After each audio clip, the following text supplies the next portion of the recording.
Hey, Sober on Purpose friends. I don't know about you, but that codependent parenting episode kind of triggered me. So Jerry and I invited a friend, Patty H. Scott, to come and talk to us about parenting and codependent parenting. And we learned some amazing stuff about marriage and parenting. And codependency. So we're throwing all that in. But it leaves Jerry with a heck of a lot more responsibility. It does? It does. Well, maybe we heard differently. Hey, Jerry, we talk about living sober on purpose all the time. What is real life for real families? Well, real life for real families is just dealing with the trials and tribulations of daily life as they come. But we're also looking for growth, reaching our goals. We've had different things come in our lives that we want to achieve. How have we made that happen? We work with people who are talented, who we admire, who we want some of their attributes to be imprinted on us. And that came to us through several sessions of coaching with some international coaches and also some local coaches, which has really changed my life. How has it moved you forward? Oh, it's definitely given me the ability to have a sounding board and to be able to talk through things that allowed me to figure out where I was and what I wanted, having somebody to help direct me. And that's where coaching comes into play. I'm Tanya Joya, and I am a recovery coach, someone that helps you get unstuck, figure out what's next, and deal with fear and anxiety after someone in your family gets sober or during the sobriety process. Because people often feel like the other shoe is going to drop.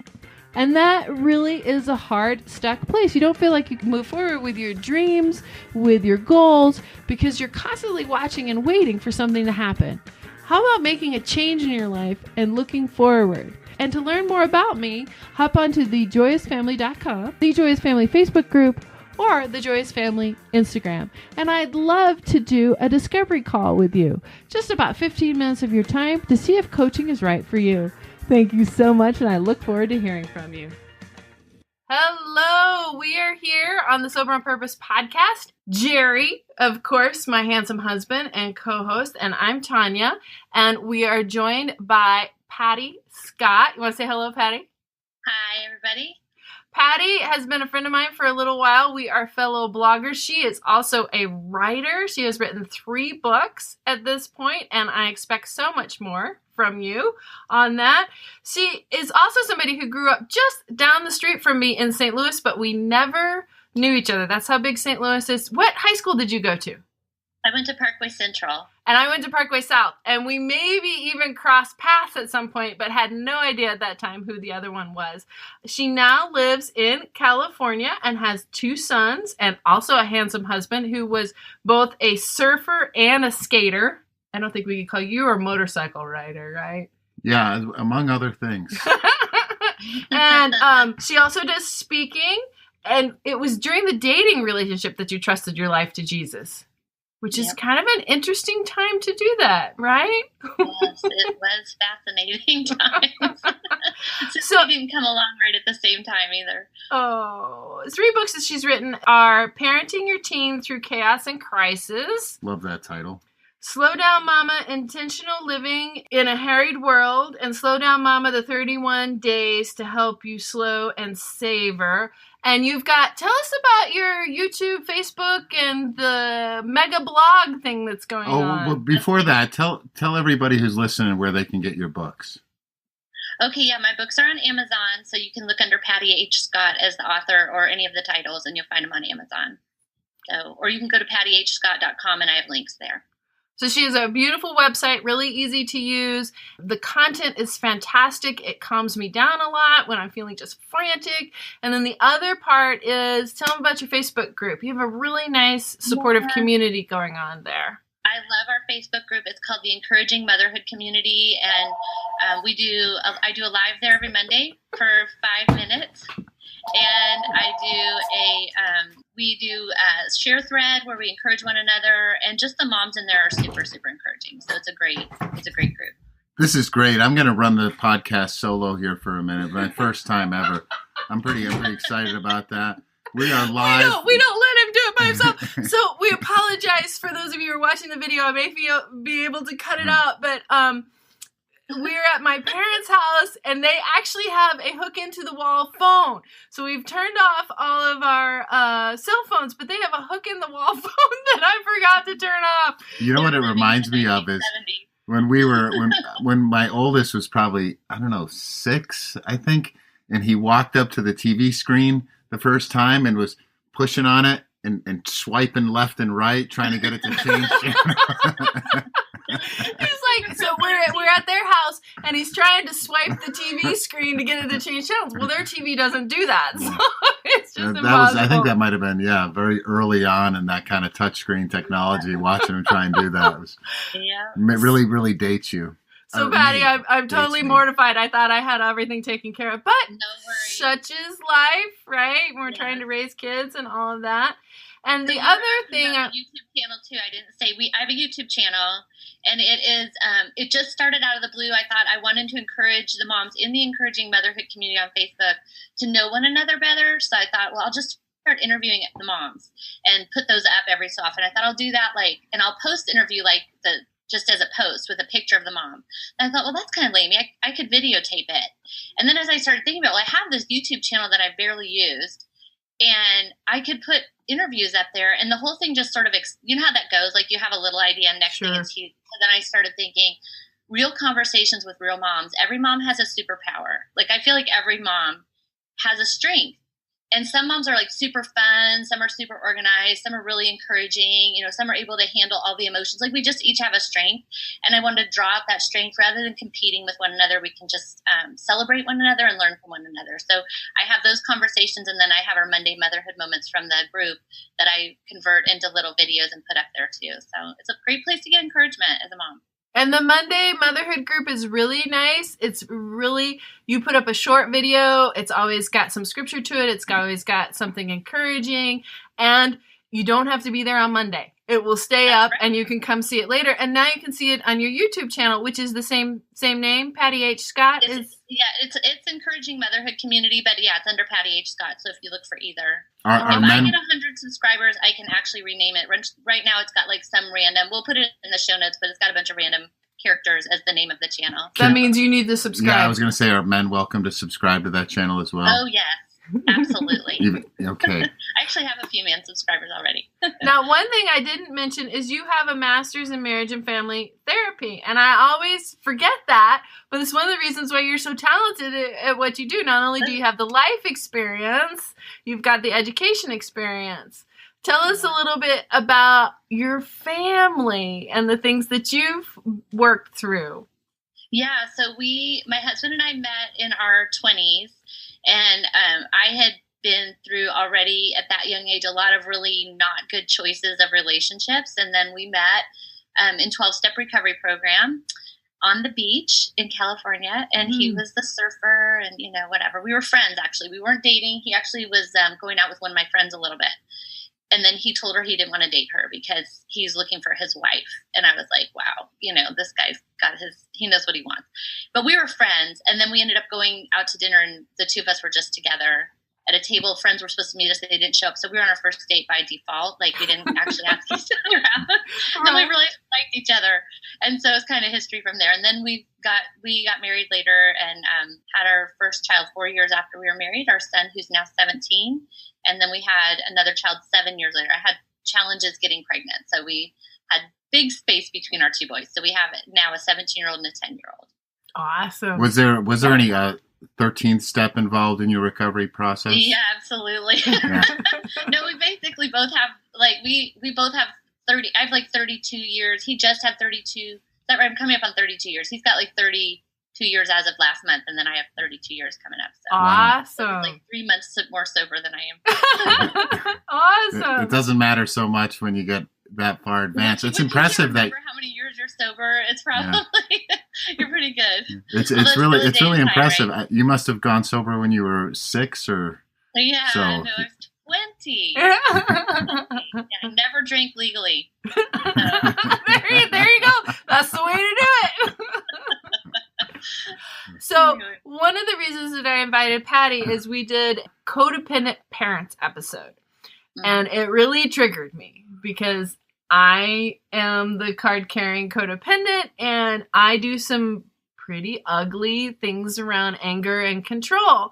And in talking with her, she had just written an article on her blog, Patty H. Scott, Anger to Gentleness in Motherhood. And I'm just going to let you kind of spin out some of those things around how self-care, calming yourself down, how the things that you had to change from your family of origin to be the parent you wanted to be. Oh, and maybe even if I can, before that, how did you recognize that you were a codependent? What connected with you? Yeah, so it's funny because I went into everything as a codependent. You don't look at yourself really in general. Like now in recovery, you do, right? But you're everything that would just be better if everybody else would just behave. Correct. And that just means behave according to your rules, because you've got it all dialed in. They just need to come on board, And so I think I didn't really, even in college, I was dating a guy who was a raging alcoholic, and he and my thing was like, if he could just get sober, it would all be great, and not ever looking at my own issues. And so, as I went along, and I had always wanted to be a psychologist. When I was young, my mom had a friend who was a psychologist, and I was interested in what she did. And so anyway, that was just something that I thought I was going to do. And it was, again, like the motives were so broken because I was going to fix people, and it's like, that's not what we do. We don't fix people, and so people aren't projects, and that's the stuff that we learned. So then as I went through my own recovery in my addiction, I kept trying to go to, in the beginning, I kept trying to go to Al-Anon meetings, and I would show up at AA meetings, and then I would realize I was in the middle of an AA meeting. I'm like, what am I doing here? I want to be in an Al-Anon meeting, but I would find out it was like down the hall or whatever. And that happened like 4 times. And then finally these people are like, well, you Al-Anon should come to AA meetings too. And I'm like, yeah, but I'm trying to get to an Al-Anon meeting. Right, I'm trying to get over there. Yeah. So these people took me out to dinner to this Denny's after a meeting one time. It was after my 4th mistake AA meeting.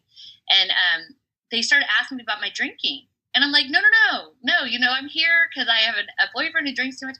And the more questions they asked, the more I realized my own alcoholism. So it was kind of weird how that all worked together. And then as that went along, as I was in recovery in general, I started learning about codependency. Thank God. And so then I started looking at myself and realizing, I can't change anybody. The only control I have is over me. And that can be wanting at times.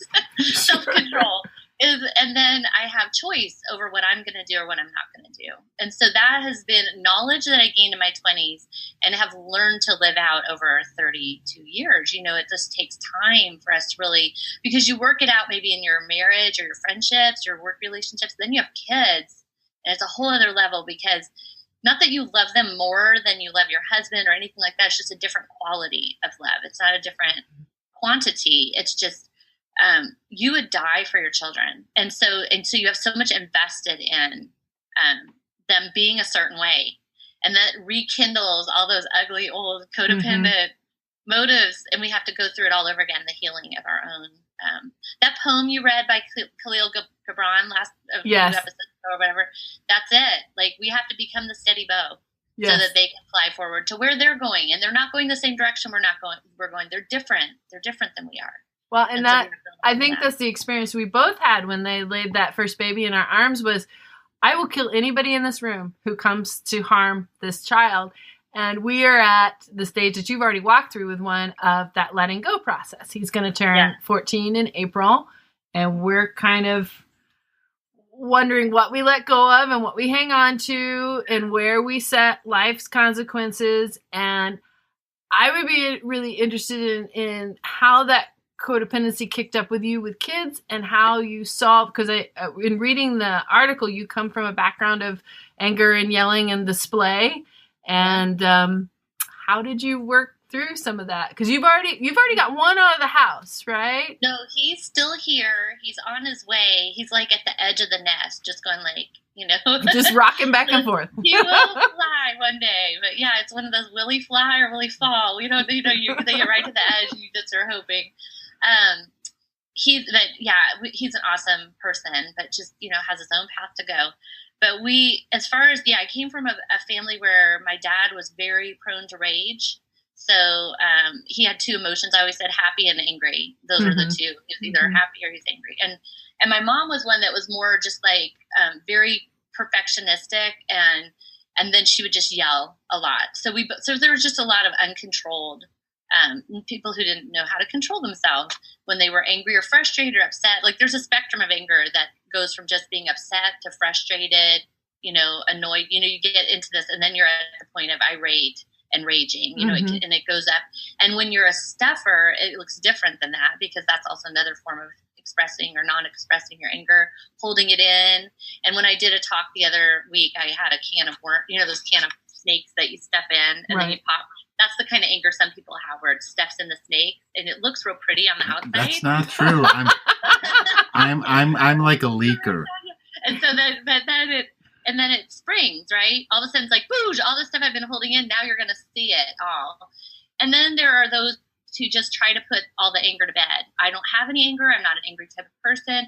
And that's beyond, like, that's just denial of anger. It's not even stepping it. It's just complete. But, if you bury something alive, it's alive. It's not dead, and it's bound to come back in the form of depression or other things, come out in other ways.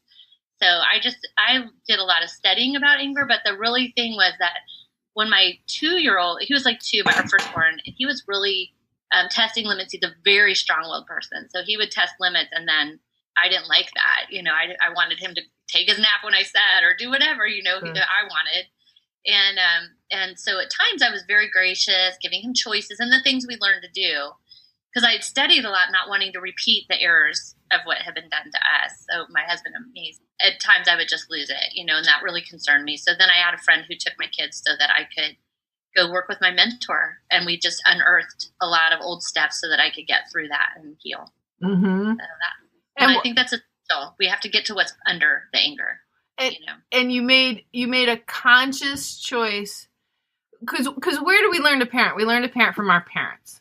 And so you made a conscious choice to say, I don't want my kids to grow up that way. Right. That's exactly right. And that's where Jerry and I have been discussing. We've done it on the last couple of podcasts we excuse our parents by saying they did the best they could with what they had. And I'm a little frustrated with that statement, in that once you recognize... They're in the other room. Be careful. Once you recognize that there's a problem, I don't think it's ethical to continue that we need to step. I've started a codependence meeting because I know there's an issue going to a codependency meeting. How were you brave enough and fearless enough to say, I can't just do what they did? I think any change, honestly, it's not heroic. I think when we get in enough pain with what we're doing, we want to change. And that's amen, sister. I completely agree. And so it was killing me to watch myself react to my son like that. And I would go to bed with, I'd say I'd lay my head on the pillow of regret, and that's what it was at night. I would just roll over. And it's not what God wants for us. He doesn't want us to beat ourselves up with guilt. But we need to have remorse that helps us change, that says, you know what, I don't want to do this, and I want to take action. I want to repent. I want to change my heart, change my actions. So I think I got in enough pain of acting like that it just motivated me to do what it took to get different tools. Yeah, if I could jump in there. When I first went sober in my church group, I would have a lot of older people who didn't struggle with dependency come up to me and talk to me about how noble of the choice it was that I made to go sober for my family and for God. And I was really clear with them. I was like, whoa, wait a minute. There's nothing righteous or noble about the choice I made. It was strictly a selfish decision that I made because I was dying, and I probably would have died or ended up in prison had I not made this choice. It was a fear-based decision more than anything. Exactly.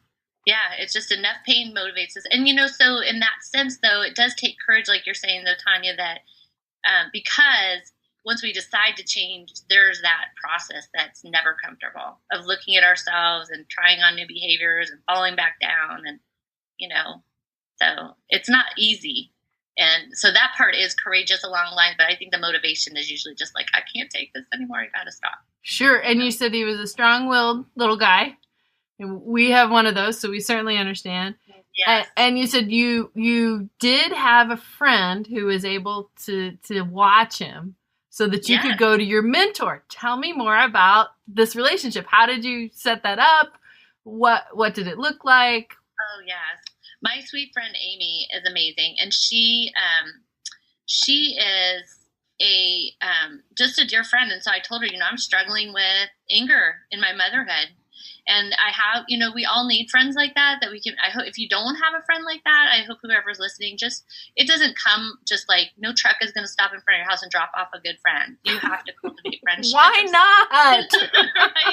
So you have to be that kind of friend. You have to seek out healthy relationships and friendships. Like you can be honest with them and nobody's perfect. I'm not perfect. My friend Amy's not perfect, but she's an awesome friend. And so I told her I need to go see my mentor once a week, indefinitely. It might be 6 weeks, might be 10 weeks. And my husband was amazing. He was, for the weekends that after I would go see my mentor, and we would talk and I would cry and we would go after stuff that had happened in my past. And then I would come home, and a few days after going down there, and Amy would because she lives 2 hours away. So Amy would keep my son all day while I left at 6 a.m., get back around 2.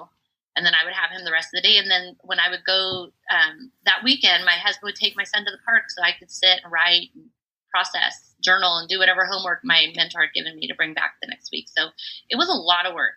That's but it was awesome. Worth it. That's yeah, awesome. Awesome. So you went to the mentor, and then you had a little time, or just kind of teasing this out in steps. You had a little time to write, to kind of recompose yourself, all those types of things. And it was a massive gift from her husband. Jerry is not a journaler. He's confessed to that piece. Most men are. And I think there's other ways to do it. Just go for a walk, or, play sports, or whatever you need to do to work those pieces out. As you were doing that, how did you see those pieces improving your parenting? How did you see that changing? Yeah, it's so, like, if you think about a tree, like whatever's at the root of a tree, if there's like rot or poison or the wrong kinds of nutrients in the soil, the tree's going to grow funky and have weird looking leaves, or going to have bad fruit or whatever. But when you get down at the root level and start treating the roots of something, the tree rights itself. And so it's like, you don't have to put so much effort into, like when we're trying, like, I'm not going to be angry, I'm not going to yell. That just barely ever works. I think. I don't know. I mean, if somebody knows that works, they can comment below the video and let us know. But I think in general, our exertion, we need to put our thoughts and our efforts towards change, but that alone will never suffice. We have to get at whatever it is that's driving us. So the fact that I was getting at those roots, it just changed the way I was. I was able to not respond because that stuff wasn't down there triggering me. I was able to really go forward with a lot more gentleness.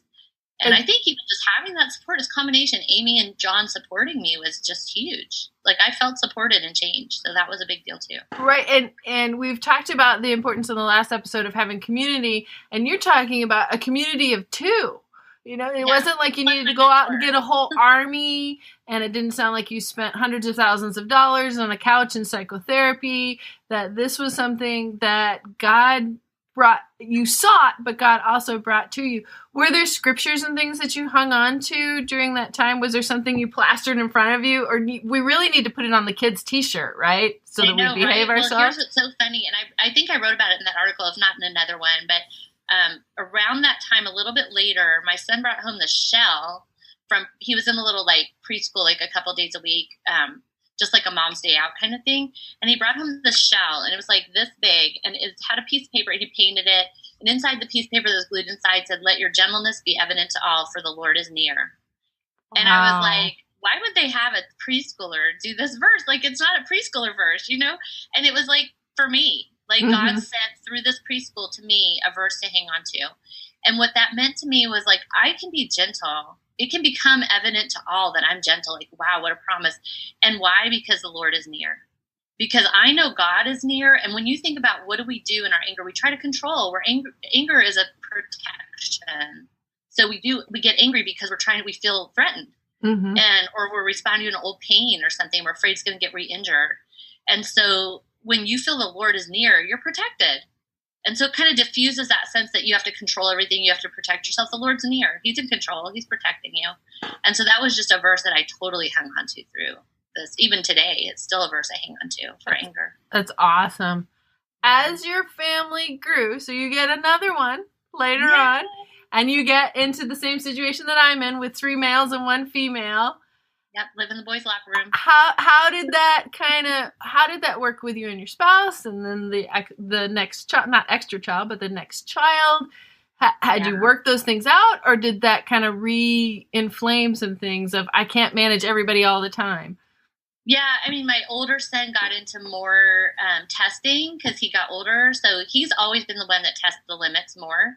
My younger one's more of the fly under the radar type, and he's just a more easygoing, compliant personality. And I really learned a lot by that you are born who you are. Mm-hmm. We don't create our children to be what they are. They come already predetermined in a lot of ways. Their personality's in there. And so my youngest, just pretty happy-go-lucky. And not that my oldest is awesome. He's brilliant, kind, thoughtful, a lot of things, but he's also super going to test the limits, and he has to learn his own way. So he's not going to take your word. My youngest, I would tell him something like, he'd be tantruming, and I would tell him, that's not going to work. And he'd go, oh, what will? Like, totally stops his tantrum. Whereas my oldest is like, that's not going to work. Watch this. I'm going to throw down something else that's going to work. Like, he's just got to keep it going. And so you have to use a whole new strategy and a whole new approach. But I had healed a lot by the time 7 years had passed between the two boys. So there's a lot of healing there. And it's beautiful to watch. Like, oh, wow, I used to act like this when Jordan did that. And with Paul, I totally have it dialed in, so just a totally different thing as with that much of a gap for us. Right. It was God's grace for me. How did you, sometimes we struggle because we come from different family backgrounds. How did you get on the same page with John? Did you sit in therapy and do that? Or that's probably my biggest question with you is how do we get on the same page? Because he's very male and he sees this as, okay, well, let's just turn them loose. And if they fall down, we're okay. Right. I know. Yeah. And John and I, we do see things very differently, obviously, male, female, plus different backgrounds, different personalities. He's a very, in a different way, he's a very patient person. So he just will ride something out. He's also very rational. So he'll want to talk through things. And I'm more of the like, hey, they need a consequence, but they can't do that without something happening, and so I get more wanting, and I would want to direct John. And so we've had to work through that a lot. Like, that it doesn't help for me to direct John. I need to trust him and work together and partner with him, not direct him. And so our oldest has watched that transformation of me stepping down from being dad's boss, kind of thing. And then my youngest hasn't had to endure as much of that because we've worked through a lot of that. But yeah, sort of, we did go to therapy. We have a therapist, and she had the nerve to move to Oregon, so we didn't get to see her face to face anymore. But we Skype her or whatever. We actually do another, but it's like Skype. So when we need her, it's like I look at it like a car needs a tune-up. Sometimes the car needs a tune-up. You call your therapist and get in there and get it tuned up. So we still call her when we're up against a wall and we can't get through it ourselves. We'll call her and have a session, and it helps a lot. Yeah, don't forget preventative maintenance as well. Exactly, yeah. Right? Oil change. Good job. That's right, Jerry. Tease that out just a little bit more on, that's one of the things that I am working on is if I want him to be the leader, then I have to get out of the way. Yeah. And do you have an example or something that you could tease out on how you did that in your marriage? I physically get out of the way. I move myself out of the room. I am such a control freak. Like, I'm so sorry. I've got to leave because I'll be like mouthing what to do. Like, it's terrible. So I literally had to train myself to leave the room and pray, leave the room, go wash something, just get out of here. Because even if John's going to quote unquote bomb in my book, which like it doesn't go the way I want, the kids go haywire or whatever it is, that's got to happen. How is he going to come into something as, we all have to come into parenting. How's he going to grow into that if I'm constantly doing both jobs? Mm-hmm. He's not. So I have to literally step out. And now I can be present in the room without doing that. But there are still times when it gets really intense between him. Now that my son's 17, if there's something that's going to go down, this morning there was one. My son didn't want to go to school because he was feeling a little ill. My husband felt like you're not sick enough to stay home. So there was this thing going on. And I wanted to get in there. And I was like, I just left, went in my bedroom, took my Bible and my devotional because I was out in the living room doing my Bible time. I'm like, time for me to leave or I'm going to be refereeing and getting in the middle and trying to solve, I just see it in myself and I stop myself because it's not helpful. I love Right. it. I love it. So would that work for you? For me just to physically leave? That would work for you, wouldn't it? As long as the laundry's done and the lunch is packed, yeah, I think that would be fine. You smarty. You got your priorities straight. No, but I've seen it is I'm just like that little mouse that comes back in and nibbles. He's doing what he's supposed to be doing, and then I'm like, bah, bah, bah, bah, bah, bah, bah, bah. And Right. he's like, I cannot. They're so single focused. They He's can't like, I can't process you and the child. One of you has to go. You know. That is exactly right. And plus this, your kids watch that, because I know, I'm saying this to me too. My kids will watch that happen, or any children watch any family where that's happening, and they'll go, oh, mom's pulling dad's puppet strings. You know, and it really doesn't, we might as well just step in. And it doesn't empower our husbands to do the job that they were given, and it doesn't help our sons to honor their dads. Because then they look at their dad and go, well, mom's really in charge, so I don't even need, I can bypass him and go to mom. And that's what I set up, and I had to unset it up. You know what I mean? That is great. I think that's the codependent trap of we set it up so that it's safe for us and we can control it all. But then when it goes down and we're like, whoop, I don't know what to do, and mine are getting bigger and stronger, and there's no physically moving them from one space to the other. So I call him, and I don't like this. I'm going to call your dad. You know, Right. he needs to back me up, but still he needs to have his own separate parenting setup. You know, like we have divisions of labor in the marriage. Yeah. So it's like taking the fear in ourselves, Tanya, as a wife, because I know that's what the root of it is for me. The fear that I have that all hell's going to break loose in about, you know, if something doesn't, you know, get handled, all hell's going to break loose. Well, I have to take that fear into prayer and step away and let all hell even break loose. Because the only way my husband and my sons are going to work through this is if I leave them room to do it. Man, that's hard. Have to do it the man way. Like, I know that sounds really old-fashioned, but they have to do it the man way. You know, there's a way guys understand each other that we don't get it. We're not guys, and they need that. So and especially the older your boys get, they super need it. It's medicine and vitamins for the boys. Wow. So they need that. Wow. Yeah. And I'm seeing it happen. I'm just having a hard time. And I hope I'm not the only one. I hope some of our listeners are benefiting from this too. I'm having a hard time stepping away. But just like when I gave Jerry the first bottle to give to the first boy, I had to leave because I had been nursing for a month. I had to leave, and I went outside and cried because it was a separation. And that's what I'm seeing happen now is my boys, of course, came back, and we've had a wonderful childhood, but now that separation is happening again, and he's the only one that can do it. But you know what it is, too? It's protection for you, Tanya, and it's comfort. Like, when you finally let go of, like, if you're carrying all this stuff, like, picture yourself carrying all this stuff, and you hand a bunch of it over to Jerry. Now you're only carrying this much. And you just lighten your own load by allowing him to carry what's really his to carry anyway. There's a lot of relief that I didn't expect that came through when I finally was like, no, John's going to do this, and he's in charge. And I had to out loud say, your dad's in charge. I don't know. Go ask your dad. Like, I was constantly redirecting to John, who was kind of like, what? I'm in charge now? You know? Like, does that sound familiar? Anyway. And that's why they have the big broad shoulders, right? If you're just listening to the audio, I'm tapping him on the shoulders, and he's a big guy, and my boys are going to be big guys.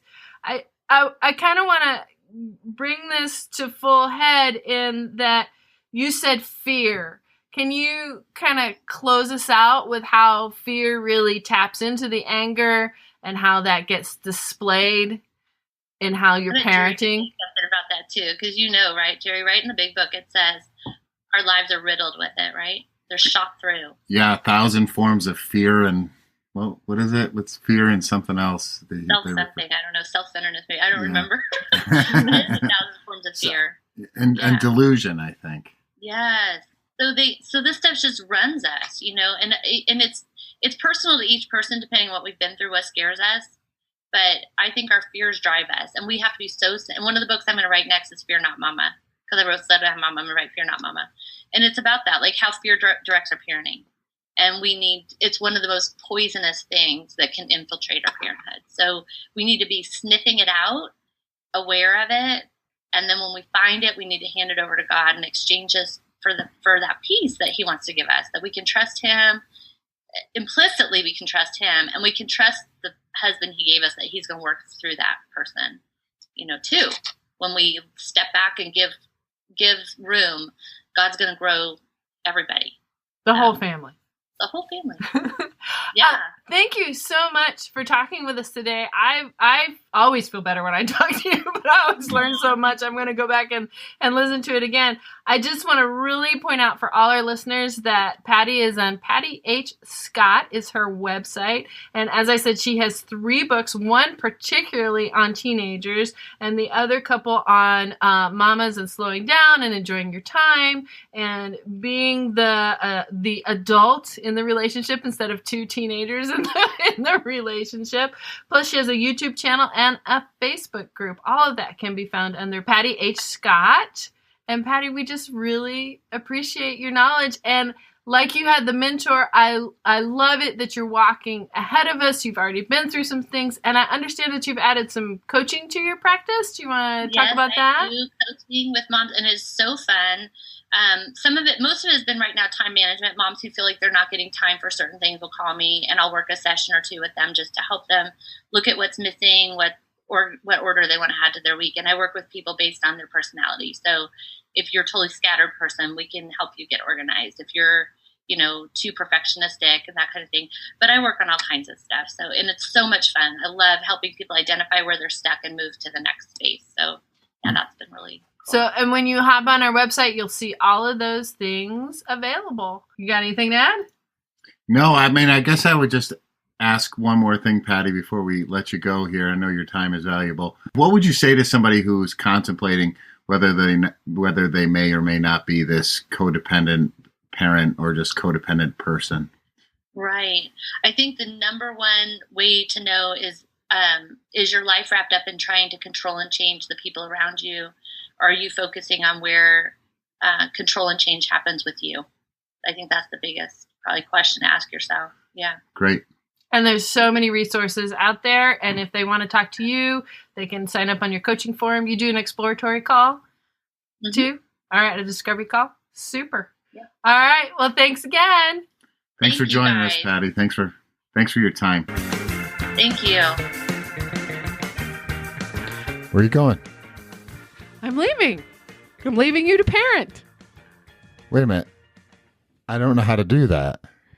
I guess you'll have to find a coach and learn. I guess this will be the same way that you had to learn how to parent then. Isn't that the truth, man? They lay that baby in your arms and off you go. Well, sink or swim. All right. Thank you so much to Patty for all her wisdom. And we look forward to having her back. We laughed so much. And even the stuff you didn't hear afterward was just really wise, super wise stuff. Really smart girl. I mean, and if for a small $150 donation, you can hear the outtakes, we're happy to post those in our members only group. What members only group? We'll create one for a $150 donation. You're so silly. Please find us at thejoyousfamily.com. We are doing new things over there. I am opening a coaching practice, and I would love to hear your sobriety stories, how you got there, how your family is thriving, what you need, and what you didn't need when that was happening. Because I know there were so many things that I got from people outside the circle that I didn't need. So be sure and touch base with me. I have a button on our website that you can talk to me. Leave me a message. I'll get back to you promptly, and I will certainly offer you a free coaching session after we've had a little chance to chat about what brought you through and how your family is thriving now and where you'd like to see it going. So find us at thejoyousfamily.com, The Joyous Family on Facebook, The Joyous Family on Instagram. And what are you going to be posting as you are headed down to San Antonio? Yeah, I guess I'm going to be doing some live video stuff that'll be pre-recorded by the time you see it. So going mobile is going live. If you've got a load to haul, you need to talk to Mr. Jerry. As long as it's not personal property, hazmat, and under 150 different exemptions that I do not have authority to haul. Real life for real families, living sober on purpose. You're here.